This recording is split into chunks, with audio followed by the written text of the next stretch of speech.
Hi, I'm Edgar Turcott, And this is Richard Wynn on the camera, so hello. turn yourself around. Yeah. Ooh, hello. So the game we made is Tron.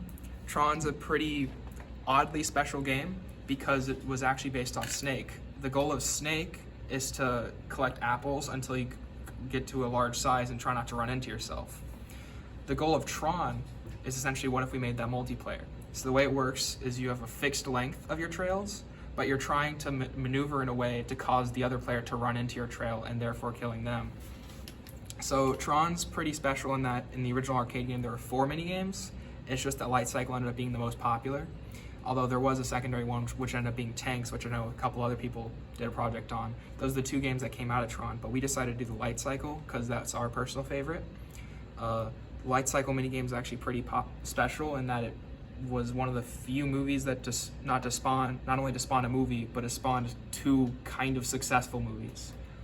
So the way we implemented it is we have 4 buttons, 2 per player, 1 to turn left, 1 to turn right, and that's relative to the direction you're already going. So if you're currently going left and you turn right, you will end up going down from your perspective.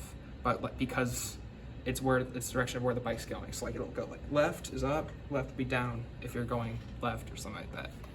We also have the slide pop, which is meant to be a difficulty slider. If you move it forward, it makes you go faster. If you move backward, it makes you move slower. And that's for the entire game as a whole. So both players will be affected by it. So let's get into our game. This is our title screen, and the way it works is that this button is to set it to Spanish, and this button sets it to English, and either one will start the game. Oh, we pulled it out there. That might be an issue. The buttons are loose, but it's fine. Yeah. Okay. So, just reset. Here, just reset. Pretend that didn't happen. Yeah. Yep. So, like, as you can see, we can. Oops. It's fine. But yeah, here. So first of all, we're on the game over screen here, as you can see. So in this case, I believe it looks like player 2 ran into player 1, so player 1 wins, and you can see we have a scoreboard there as well. So it'll say player 1 wins in this your selected language, and it'll say the first number is how many times player 1 won, and the second number is how many times player 2 won within a time that the board is on. So if you reset it, it resets. Yep. And the language changes again based on whichever button you use to restart. So right now it's English. If I do this, it's in Spanish.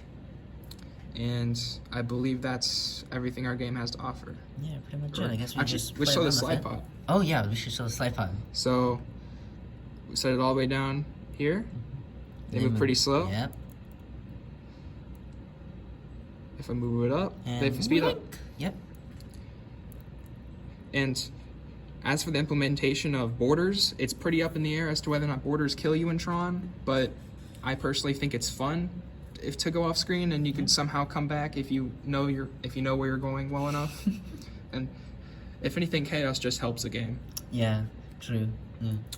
So that's what our game is. Pretty much it. Yeah, if you like it, vote for us. Yeah. Yeah.